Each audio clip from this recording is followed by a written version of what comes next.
Vamos meditar hoje no texto base, 1 aos Coríntios, o capítulo 6. Hoje nós vamos ler em 5 capítulos, antecedentes ao que nós costumeiramente, costumamos ler, mas hoje nós leremos em observância aqui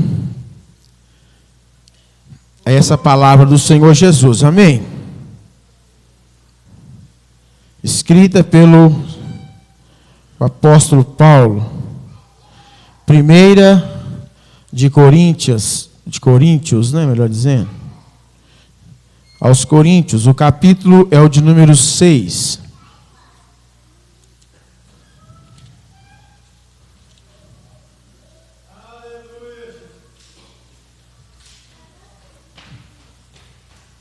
Glória a Deus.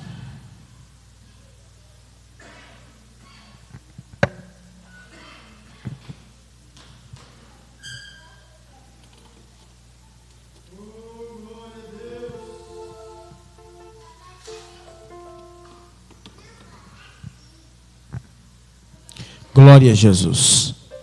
Primeira carta aos Coríntios, o capítulo de número 6. Em nome de Jesus. A partir do versículo 9.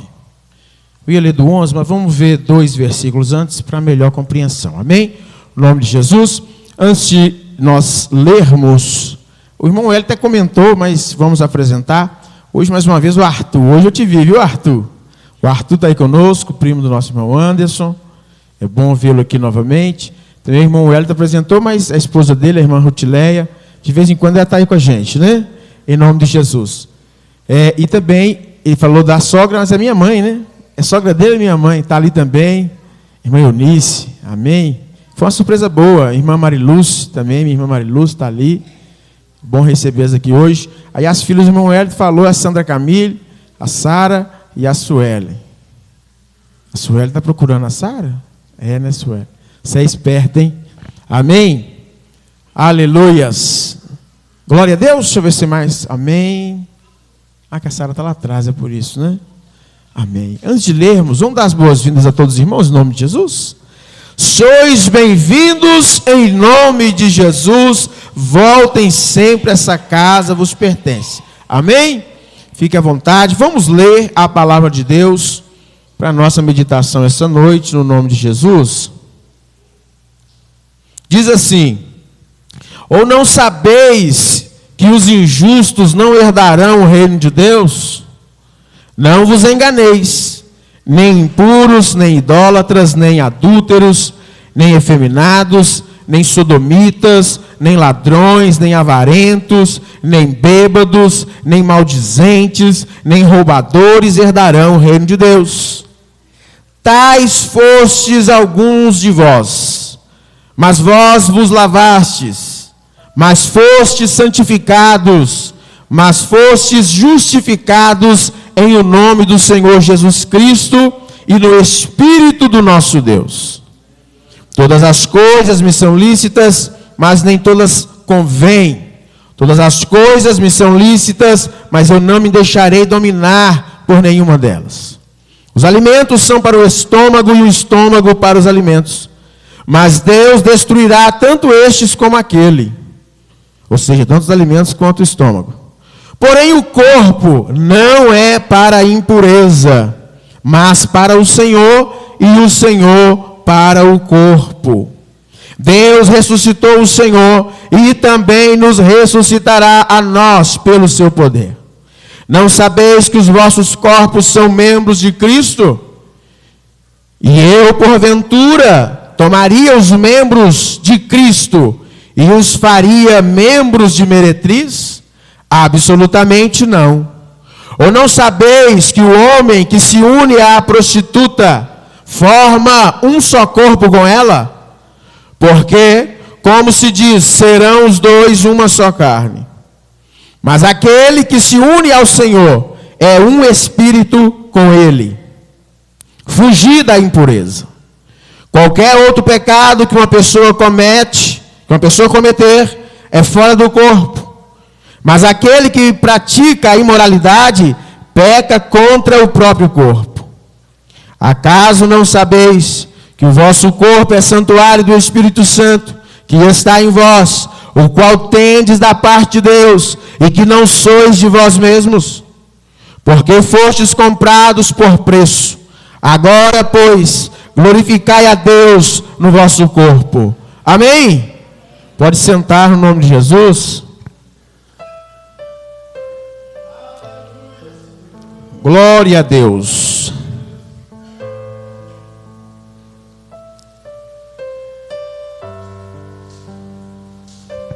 Irmãos, uma exortação apostólica à igreja do Senhor Jesus. Exortação porque, como diz o evangelista Carlos, não há nenhum de nós, que não peque. A diferença é que nós alcançamos a consciência plena de que somos pecadores e nós estamos em arrependimento. Esse arrependimento nos leva ao segundo passo, dessa transformação.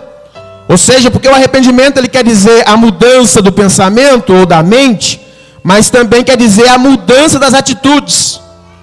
Se nós simplesmente ficarmos chocados ou comovidos, simplesmente pelo conhecimento da lei de Deus, e aponta o nosso pecado, isso talvez seria um remorso em nós. O arrependimento, a diferença do arrependimento para o remorso, é porque no arrependimento ele nos leva ao segundo passo, que é a mudança do nosso comportamento, a transformação das nossas atitudes. Isso é o arrependimento. Então o remorso, muita gente às vezes só lamenta e chora, porque às vezes o seu erro foi descoberto, simplesmente por causa disso. Aí ele vai perder seguidores, ele vai perder os likes, ele vai perder talvez um prestígio, uma posição social, porque o erro dele foi descoberto. Então ele só chora de remorso. Por isso nem sempre chorar significa arrependimento. Nem sempre chorar significa arrependimento. O choro muitas vezes pode ser simplesmente porque a casa caiu, porque o erro foi descoberto e aquilo é um escândalo, aquilo é vergonhoso. Mas o arrependimento é muito mais do que choro. O arrependimento nos leva a uma transformação de vida. Amém? Aleluia.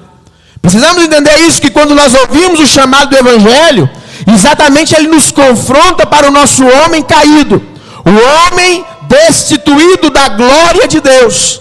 Quando nós ouvimos o Evangelho, mas nós entendemos que nós somos pecadores e nós estávamos condenados ao inferno. Mas aí nós recebemos a boa notícia por meio do Evangelho ainda. O Evangelho então nos confronta, ele nos mostra o nosso pecado, mas ele também nos mostra o remédio. Ele nos apresenta o Salvador do mundo, Jesus Cristo, Filho de Deus, é o nome dele, aleluia. E se nós então confiarmos na obra de Cristo e dermos a ele a nossa vida, é o poder dele que nos transforma. É o sangue dele que nos purifica, nos justifica de todo o pecado.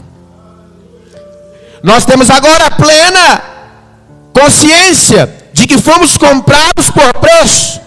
Então nós agora vivemos não mais para nós, mas vivemos para aquele que nos deu a vida. E uma vida de verdade, uma vida plena, uma vida que é regida pelos princípios do céu. Por isso nós estamos nesse reino de Deus, ainda que estabelecido primeiramente em nosso coração, como diz o Senhor Jesus, que o reino do céu já está dentre vós, ou no meio de vós. Ele estava dizendo que era no coração.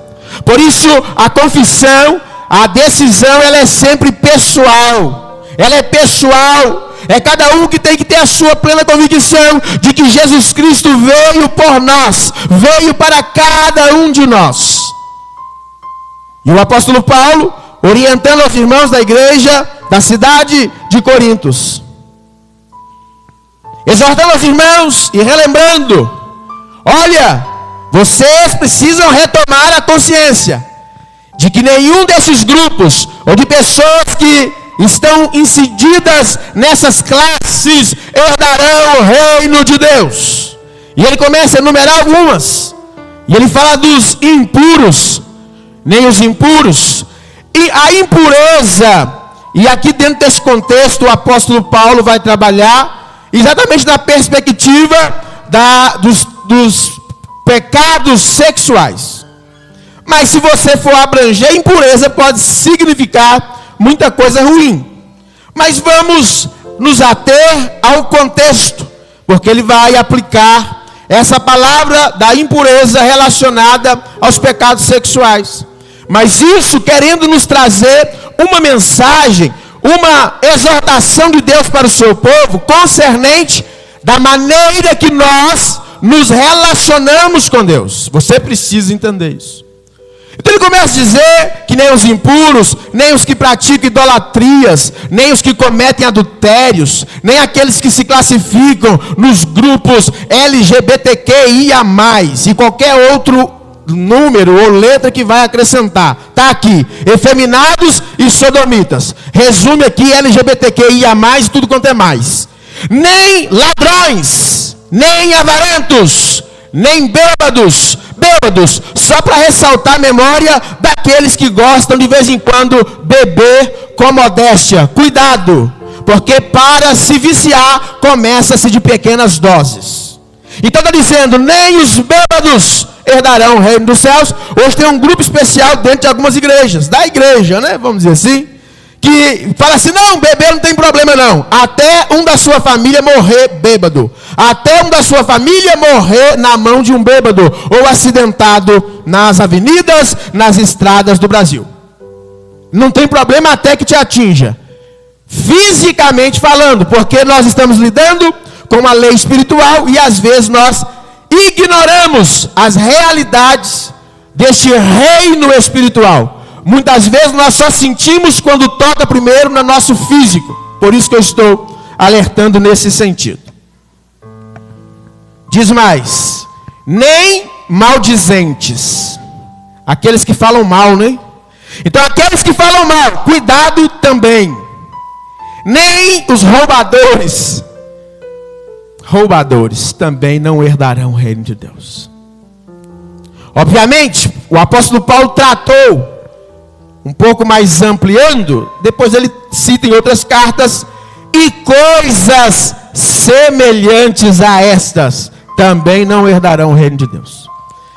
O que o apóstolo, o que o Senhor Jesus está dizendo à igreja? Olha, então na realidade, o cristianismo, ele nos fala de uma transformação de vida. Você precisa entender que na realidade servir ao Senhor Deus, ser de Cristo nos implica transformação de vida. Porque está dizendo, olha, está vendo?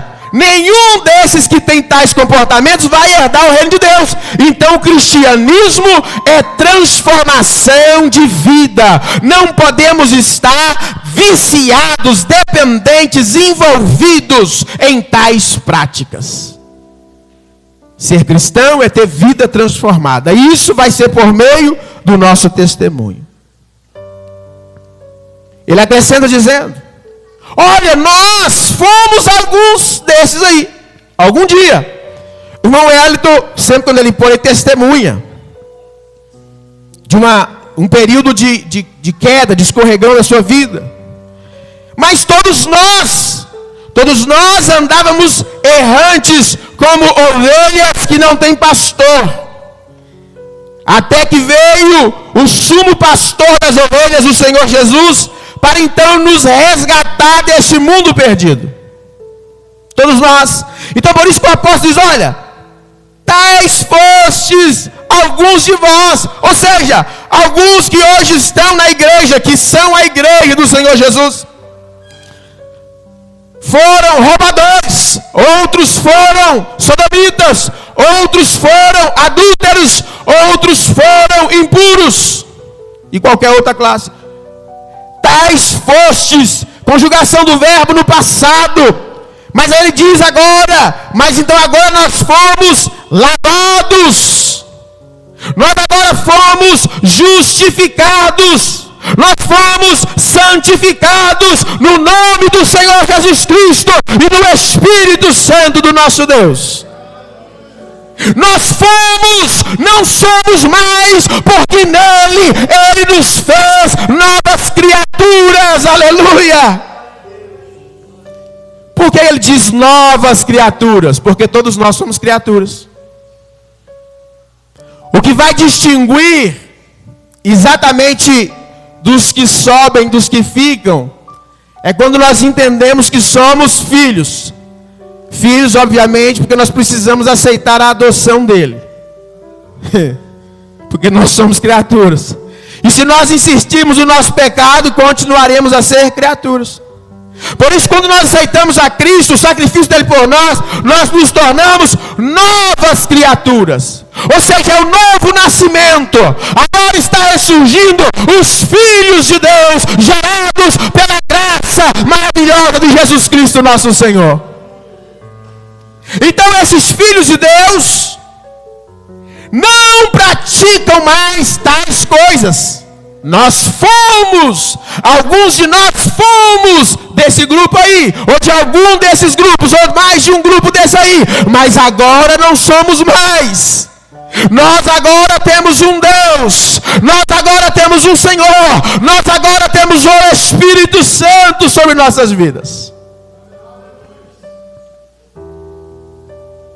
Aí por isso que ele vai dizer, então todas as coisas me são lícitas, mas nem todas me convêm. Irmãos, isso é graça de Jesus Cristo. E muitos querem interpretar ou esse versículo ou parte dele, pensando assim, não, então, já que tudo é lícito, então eu vou fazer o que me der na teia. Opa, alto lá. Aí você precisa entender quem você é no reino de Deus. Ô irmão Davi, só aumenta o meu retorno aqui. Só o retorno. Aí eu acho que tá bom para vocês. Só o retorno, que aqui vai enfraquecer, não sei porquê, não tem que descobrir esse defeito. Beleza, tá bom. Você precisa se localizar no reino de Deus. Quem você é? Muitos querem receber as bênçãos do rei, do reino, mas com um comportamento de profano. Não dá, não encaixa. Não dá. Muitos querem receber as bênçãos como se filho fosse, mas tendo um comportamento daquele que é pródigo, daquele que não quis mais viver na companhia e na presença do Pai. Não dá. Você precisa entender que você é filho. Se você é filho, você vive para agradar o seu Pai. Fiquei feliz que o evangelista Carlos leu o Lucas 5, louvado seja o nome do Senhor. Lucas 15, falei 5? Eu pensei 15, falei 5, não sei porquê. Acho que é velhice, está chegando. O Lucas 15, sessão dos perdidos e achados, ô glória. Está ali, registrado. Não, você precisa entender, se você é filho, você precisa agradar o seu pai. Você vive para obedecer ao seu pai.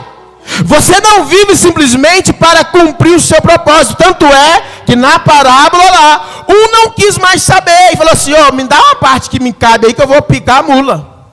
Porque ele queria gastar nas impurezas da vida. E o outro que ficou tinha um comportamento de escravo. Ele não entendia o lugar de filho dele. Ele só via no seu pai a capacidade de obter a herança. Ele estava de olho na herança. Por isso que no final, quando ele reclama com o pai, poxa vida, pai, eu sempre estive aqui, trabalhei demais. Ele trabalhou demais por quê? Porque ele pensou, o meu irmão mais novo pegou a parte dele, vou trabalhar demais, porque tudo que fica aqui agora é meu. Então ele trabalhou de olho nas riquezas do pai. Depois você pode ler o texto, mais calma na sua casa. É isso que está dizendo lá. E ele vai reclamar para o pai no final, o filho que ficou, tá? Falou assim, não quer saber de presença do pai. Eu quero a parte que me cabe, vou esbanjar, vou viver na impureza do mundo. Tanto é que ele vai viver em coisas pesadas, né? A palavra que está especificada lá. Mas o outro que ficou, aí reclama para assim, pai, eu tive esse tempo todo. O Senhor nunca me deu um cabrito para eu festejar com os meus amigos. Aqui ele revela a intenção do coração dele. Então a satisfação dele não era de celebrar com o pai. Ele não queria se assentar com o pai e desfrutar e dar alegria ao seu pai. O coração dele estava interessado em desfrutar da riqueza que ele pensava que ele podia obter do pai, para gastar com seus amigos. E tem muita gente assim na igreja. Ele pensa que é filho, mas não é. O comportamento é de gente escravo. O comportamento é de gente oportunista, que às vezes se assemelha, né, a 171, roubadores, defraudadores e por aí vai. Não, mas Jesus está falando da sua igreja para aqueles que têm a visão e o sentimento, o pertencimento de que na realidade são filhos e que vivem para agradar o seu pai. O único que importa aqui é agradar a Deus e não aos homens. O problema é que muitos de nós queremos fazer coisas para nós mesmos, para o nosso grupo, para o nosso interesse, e está com isso machucando o coração do pai. O pai aqui é Deus.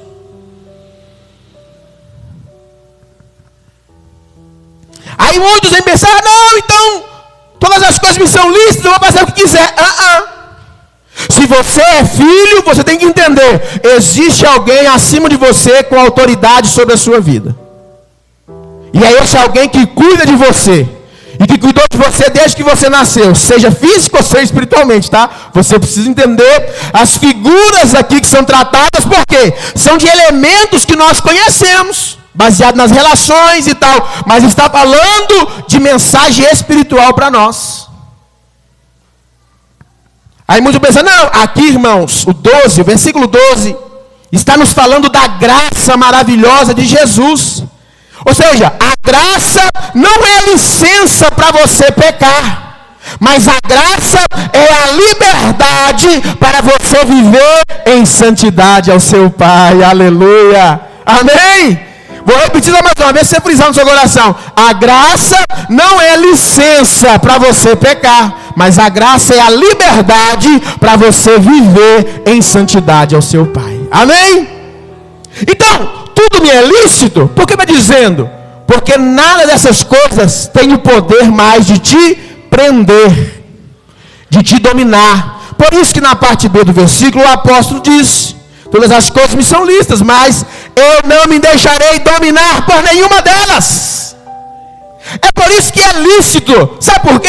É quando você tem a oportunidade de testemunhar para o seu grupo de amizade, de trabalho, de estudo, o que for, vizinhança, família, em que alguns olham para você e falam assim: ué, mas hoje você não sente uma quedinha? Como é que ele chama a cervejota lá? E hoje está sendo muito ostentada, né? A cervejinha. Aí tem crente que fala assim: não, eu vou beber uma sem álcool, isso, doidinho para copiar o mundo, né? Então, ele fala assim: ué, hoje você não sente tentado mais? A sua boca não espuma mais quando vê a cervejinha no copo? Não. Isso não mais me domina. As pessoas do mundo pensam que são livres porque fazem o que querem. Não, lança o desafio para elas. Lança o desafio, fala assim: ô filho, deixa de fumar o seu cigarro hoje, então, que eu quero ver. Lança o desafio para ele, para ver se ele consegue. Fica uma semana sem beber, meu filho. O cara quase morre, adoece, estribucha. Fala para ele. Aí você vai ver se você tem liberdade. Tem não, ele está dominado por aquilo que está escravizando. Ele ainda só não admite. Livres somos nós, que recebemos o favor de Jesus Cristo, o Cordeiro de Deus que tirou o pecado do nosso mundo.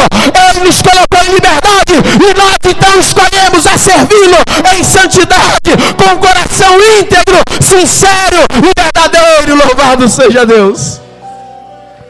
Nós aqui somos livres. Por isso essas coisas você pode ou não fazer, porque não te domina mais. Para quem está no vício do pecado, ele não tem opção de deixar, não. Pelo contrário, ele é obrigado a fazer, porque o corpo dele já está escravizado. É assim. Somente se o Filho nos libertar, verdadeiramente é que seremos livres. Jesus já nos libertou, louvado seja o seu nome.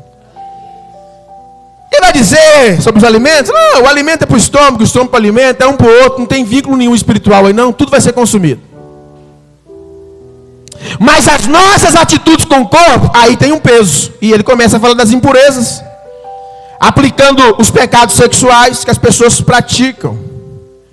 Ou seja, o ato sexual abençoado por Deus. Primeiro, relação sexual é criada por Deus, amém? Você precisa entender esse negócio que você acha que é do diabo. Não, o diabo, ele só é patrono da mentira. Só isso.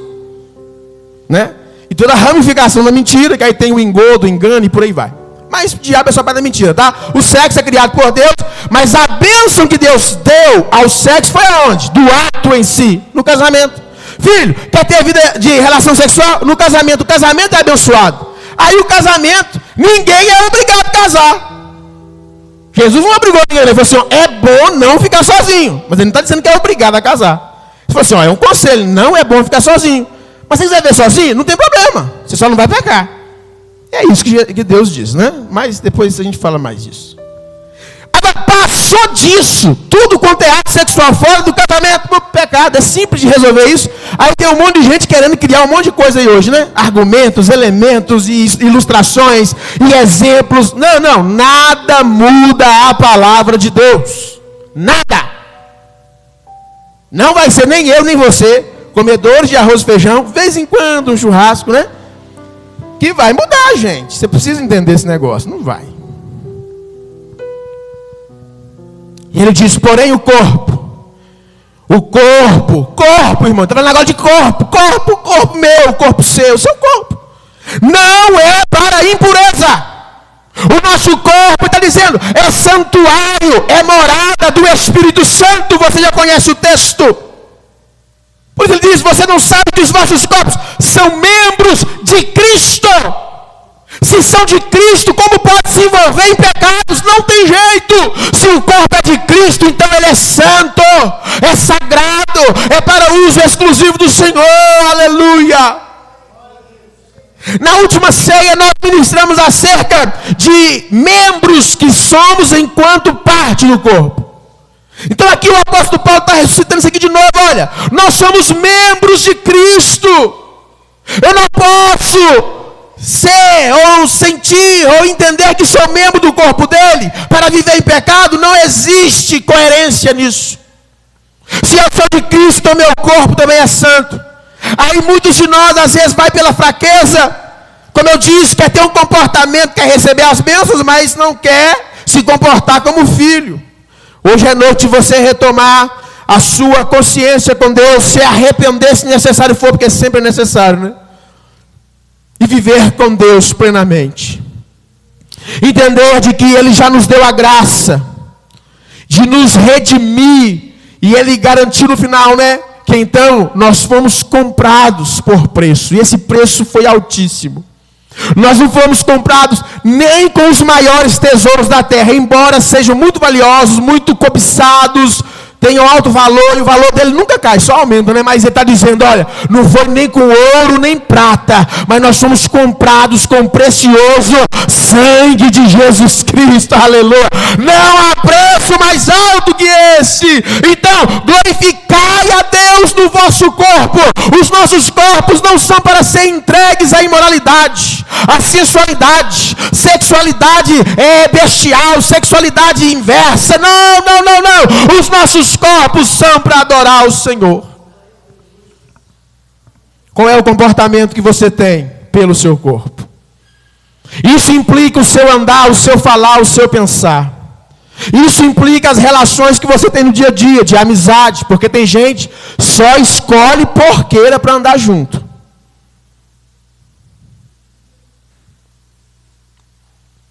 As más companhias está desvirtuando o caboclo do caminho do Senhor, mas ele insiste em continuar com essa companhia. Não, filho, você se afastar não significa que você se tornou inimigo deles, não. É para o seu bem, você está só se santificando.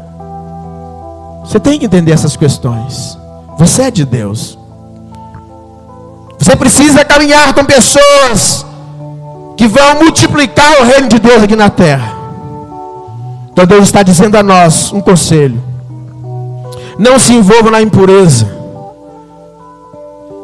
E Ele começa a nos dizer isso, nos lembrando dos profetas, Ezequiel, Jeremias, acho que Isaías também falou sobre isso.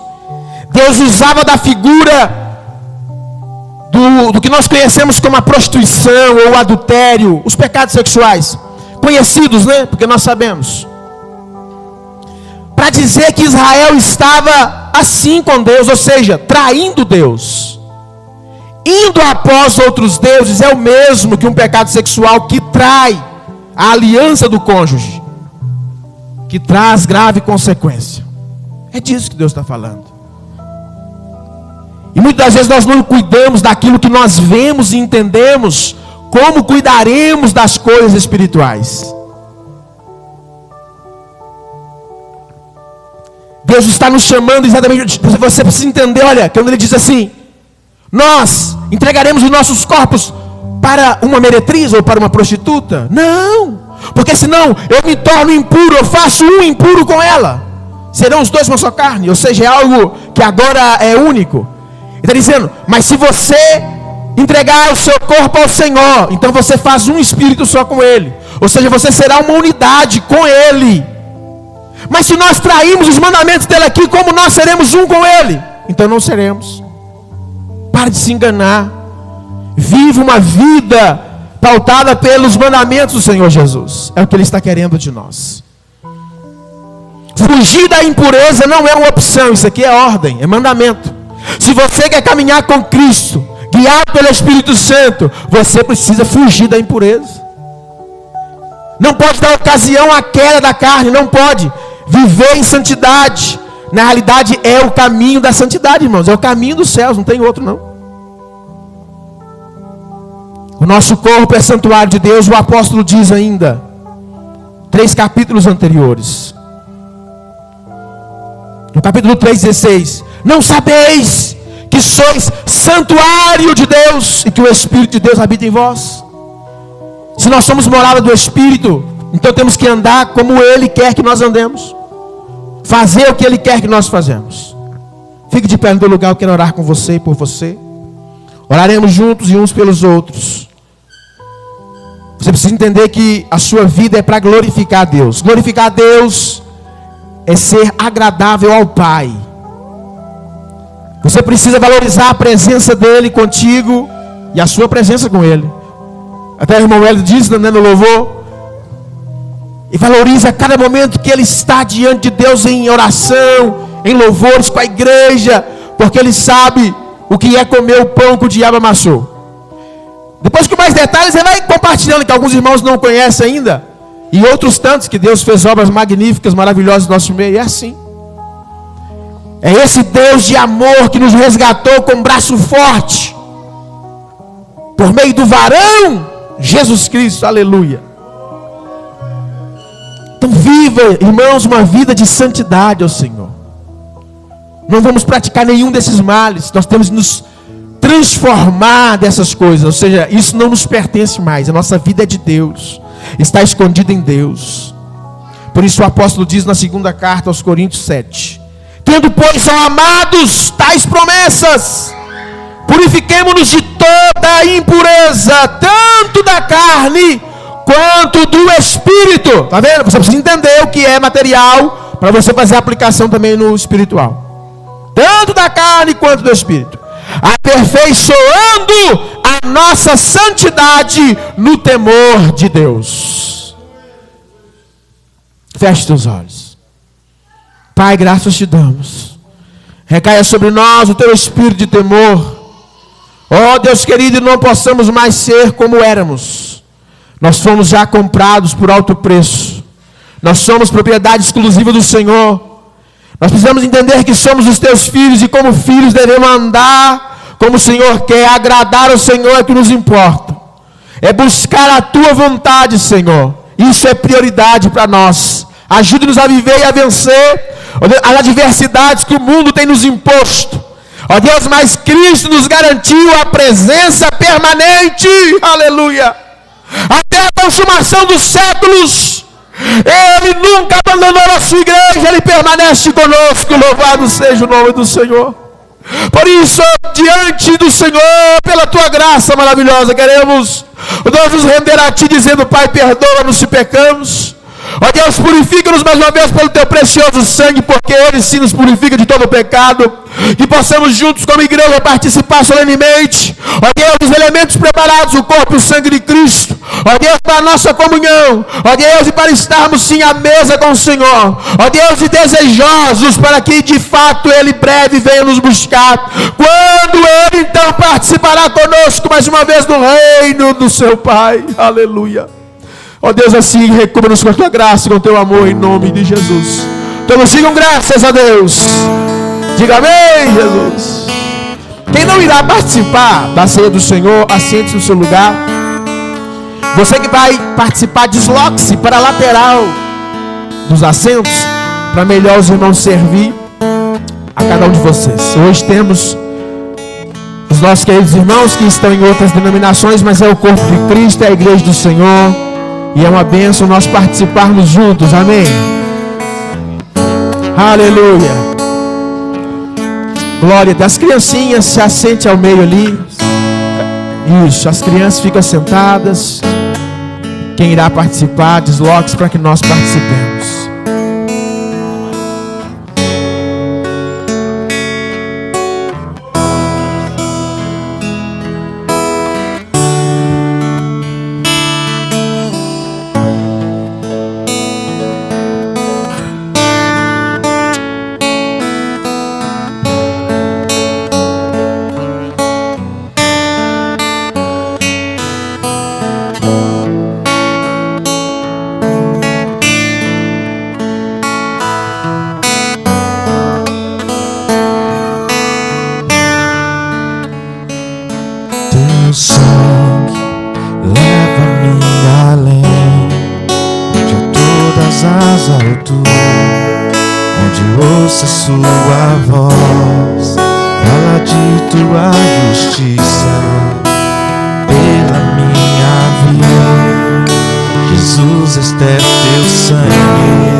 Amigos de Deus, nada além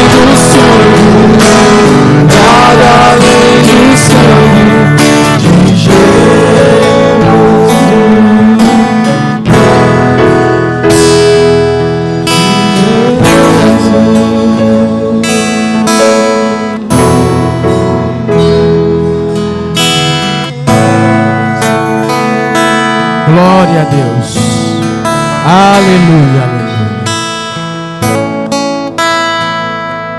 Cada um com seus elementos nas mãos, possa se posicionar da melhor maneira que você puder, ou sentir ou quiser, para participarmos. Amém? Alguém que irá participar ficou sem pegar? Exceção de nós três aqui, né? Todo mundo aí pegou?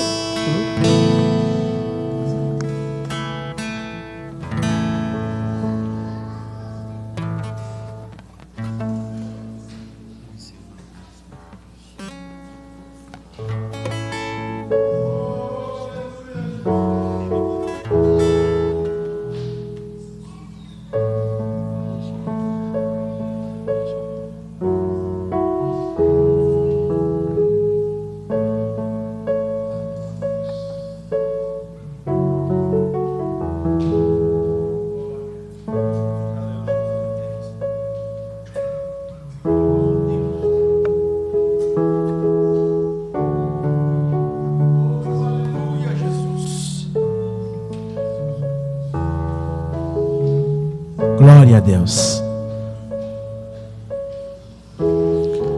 Porque eu recebi do Senhor que eu também vos entreguei. Que o Senhor Jesus, na noite que foi traído, tomou o pão, rendeu graças e deu aos seus discípulos, dizendo: tomai e comei, pois isso é meu corpo, partido por vós. O apóstolo Paulo escreve dizendo: fazei isso em memória de mim. Eu, como servo do Senhor Jesus, ministro as tuas palavras, eu digo a meus irmãos que tendes em vossas mãos o corpo do Senhor Jesus. Participe dele todos pela fé em nome de Jesus.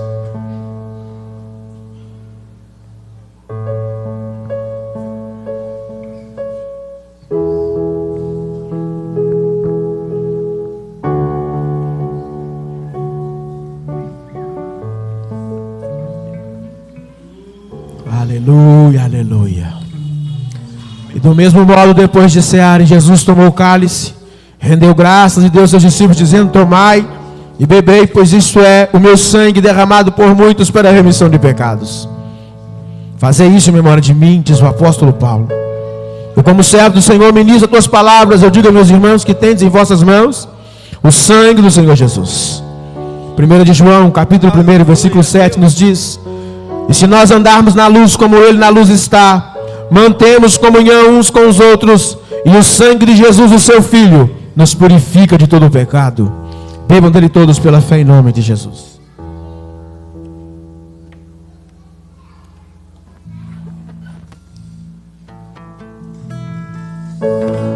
Oh, glória! Aleluia, aleluia, aleluia, aleluia. Louvado seja o Cordeiro de Deus que tira o pecado do mundo. Bendito seja o Senhor que nos preparou o Cordeiro antes da fundação, para que nos redimisse, nos lavasse, nos justificasse no seu nome e pelo seu sangue. Removeu as impurezas, Senhor, transformou a nossa vida, Pai, por isso vivemos para a glória do teu nome. Meu Deus, receba a adoração da primeira e do corpo de Cristo reunido nesse lugar. Oh Deus, queremos viver nessa unidade da fé, guiados pelo teu Espírito. Renove e fortaleça a vida de cada irmão. Nós te rogamos essas bênçãos e agradecemos essa graça de estarmos aqui em nome do Senhor Jesus. Aleluia, declare a Ele, mas sua Deus, por quê?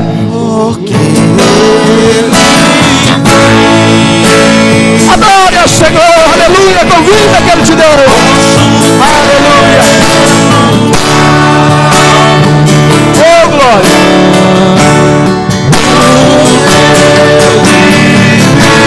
Cumprimente de duas a quatro pessoas do seu lado. Se possível, dê um abraço da pessoa, diga que você e ela é um em Cristo. Nós somos o corpo de Cristo. Aleluia, abençoe nesse irmão, nessa irmã. Aleluia.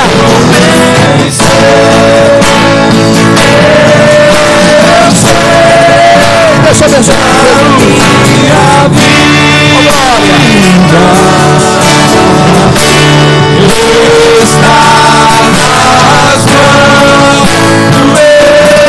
Deixa eu abençoar.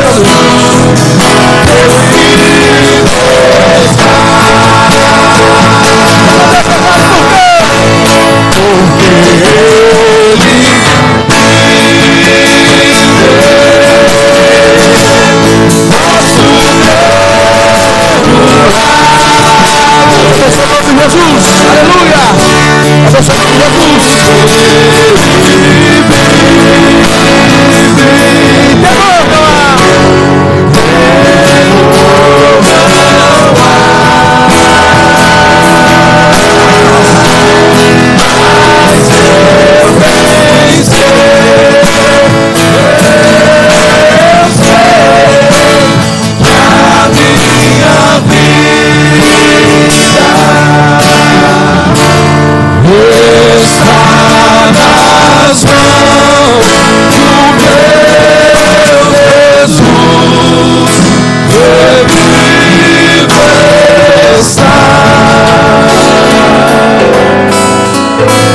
Quantos podem aplaudir o nome dele essa noite? Aleluia, porque ele é bom, ele é fiel, aleluia, ele permanece para sempre.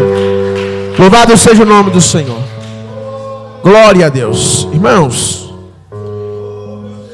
Deus abençoe sua vida por estar conosco essa noite, estar adorando a Deus junto, servindo a Deus junto. Depois a gente continua falando algo mais sobre essa unidade que Deus espera do seu corpo na terra, amém? Então você precisa estar mais junto, né?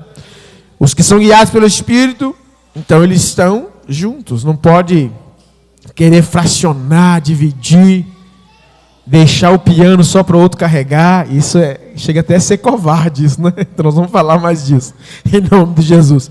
Precisamos avançar no reino. Em nome de Jesus, liga duas mãos aos céus. Senhor Deus, graças te damos essa noite por estar diante de ti, na tua presença. Muito obrigado pela vida de cada um dos teus santos, Senhor Deus, que o Senhor trouxe neste lugar para junto te adorarmos. Que o Senhor nos disperse com a tua bênção, nos leve em paz aos nossos lares, nos dê uma ótima noite, uma ótima semana, repleta, Deus, da provisão do Senhor. Que o Senhor continue guiando as nossas vidas e que possamos viver para a tua glória. Que o Senhor, assim, ó Deus, abençoe a cada família representada nas orações, em nome de Jesus. O grande amor de Deus o Pai, a graça de Jesus Cristo, nosso Senhor e Salvador, que a doce comunhão, a consolação do Espírito Santo que reina sobre vós, todo o povo de Deus diz, amém. E de paz, Deus te abençoe e acompanhe no nome de Jesus.